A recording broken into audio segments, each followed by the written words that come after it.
amigos do Speed, está no ar mais uma edição do programa Curva do S. No programa de hoje, a NASCAR com a prova de Talladega. Copa Montana no estoque brasileiro. Primeira etapa do Campeonato Brasileiro de Arrancadas em Curitiba. E como sempre, o Correio da Semana. Nós começamos falando de Talladega. E que corrida tivemos nesse domingo. Kevin Harvick fica com a vitória, Mark Murray na segunda posição, Pablo Montoya foi o terceiro colocado, Denny Hamlin na quarta posição e Mark Martin o quinto colocado. Sérgio Lago, que lição de ultrapassagem no final de Kevin Harvick. Foi para mim uma das ultrapassagens mais espetaculares que já vi na NASCAR, uma ultrapassagem, como você mencionou, para mim, ao estilo antigo. Ele deu aquele toquezinho no McMurray suficiente para ultrapassar sem tirar o McMurray. O McMurray ficou com o segundo lugar, não foi aquele final espetacular que temos algumas vezes, o acidente, o piloto voando, mas um final de classe do Kevin Harvick, uma grande vitória para ele. NASCAR, Sérgio Lago, algumas medidas nessa temporada para melhorar a prova. O resultado, um recorde de ultrapassagens, recordes de pilotos liderando, 3 bandeiras amarelas ou 3 prorrogações, digamos assim, para um final sobre bandeira verde. Tivemos tudo isso, tudo que a NASCAR tentou melhorar foi melhorado. Segundo o seu próprio piloto preferido, Jeff Gordon, ele tirou o chapéu para a NASCAR e, por consequência, você tira também, Sérgio?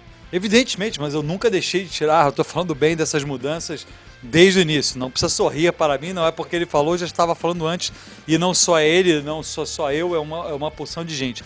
E essa foi a história da corrida, Roberto, a história que a gente não viu pelos resultados, a história das 3 prorrogações, um final, muita coisa acontecendo, várias mudanças ali na última hora. Não teve nenhum big one em Talladega, mas vários pequenos big ones. E apenas para finalizar essa parte, ressaltar mais uma boa colocação de Juan Pablo Montoya e Denny Hamlin. Denny Hamlin vindo de uma vitória e 2 vitórias nas últimas 4 provas, considerando essa, ficou entre os 5 primeiros. Montoya também ficou na terceira colocação, o Denny Hamlin o quarto, espetacular. Depois do espetáculo de Talladega, vamos dar uma olhada em como anda a classificação. Jimmy Johnson continua liderando, a vantagem pequena, mas ele continua na primeira posição. Kevin Harvick é o segundo colocado, seguido pelo Greg Biffle, Matt Kenseth e Kyle Busch na quinta posição. Sérgio Lago, Jimmy Johnson continua na primeira posição, apesar agora de ter uma legião de torcedores contra o tetracampeão. Não, eu não vou falar disso, eu vou falar de outra coisa, você não vai me provocar hoje. Eu acho importante o seguinte, Kyle Busch se solidificando entre os 12 primeiros, na quinta posição, Mark Martin também aparecendo sólido entre os 12 primeiros, Kurt Busch, que chegou a ficar de fora, se recuperou depois da última prova, de novo se solidificando, acabou terminando em 8º depois de ficar uma volta atrás durante um bom tempo. Esses pilotos que estão avançando, Clint Bowyer, que havia pulado para fora da lista dos 12 primeiros, volta a ocupar um lugar ali, e isso é importante estar vendo uma grande variedade de pilotos que entram e saem da lista dos 12 primeiros, e isso é o que a gente tem que ver, já que o grande campeonato agora são as 26 primeiras provas e para definir os 12 que disputarão o campeonato. Depois eu posso pensar em aceitar ou não suas provocações. Kevin Harvick, Sérgio, esse é o último ano de contrato dele com a Richard Childress e ele está se posicionando como um bom piloto. Várias equipes, ele disse que quer ficar com a Chevrolet, e várias equipes de olho nele, porque ele está constantemente entre os primeiros na tabela dessa temporada. Desta temporada, muito importante. Na temporada passada não fez parte dos 12 e não se iluda com essa vitória, Roberto Figueiredo, porque ele havia ganho em 2007 a última vitória dele, também num circuito de características semelhantes. Mas, por outro lado, não se iluda com essa vitória, mas vamos prestar atenção em resultados consistentes este ano que estão colocando ele, deixando ele sempre entre os primeiros da tabela, chegou a liderar o campeonato no início da temporada e é isso que a gente tem que prestar atenção, consistência. Muito bem, vamos agora acompanhar o segmento Maquineta do Tempo, quando o Jan Balder fala sobre os tempos do protótipo e como funcionavam os protótipos na década de 70. Eu fiz uma temporada cheia com o Norman, da equipe do Norman. E um dos carros que acabei, o Norman pilotava a Lola em corridas curtas e eu pilotava o protótipo Casari 230. E numa das provas, Interlagos, na categoria dos protótipos nacionais, eu ganhei uma corrida com o protótipo Casari 230.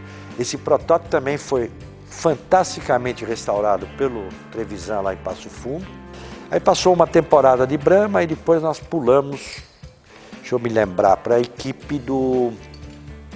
Eu obtive um apoio um convite do Antônio Carlos Avalone. O Avalone me convidou para correr no protótipo dele na Copa Brasil e mais umas corridas curtas que teve em Porto Alegre, Tarumã e Curitiba.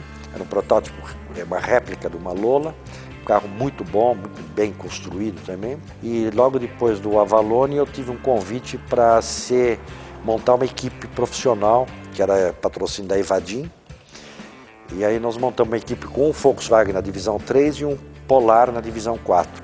Esse protótipo, no começo eu tinha uma série de problemas com ele, de acerto e tal, mas logo depois ele se firmou e eu fiz uma temporada inteira em 74 e 75 e o carro da Hollywood era o mais rápido, era o Maurício Chulan que pilotava e um motor muito bom do Horace Berta da Argentina, porque aí o automobilismo ele passou, vamos dizer assim, da época mais romântica para uma época profissional, onde a parte profissional, o que contava muito era a condição financeira de você ter os recursos, não só de preparar o carro, mas de ter reposição de motores, de ter pneus importados de acordo, pneus eram muito caros, eram pneus já slick.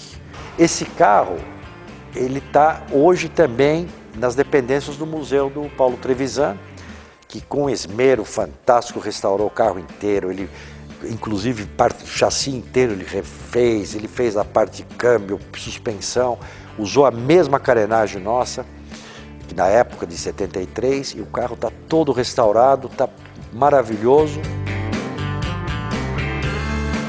Logo após o intervalo, o automobilismo brasileiro com a Copa Montana.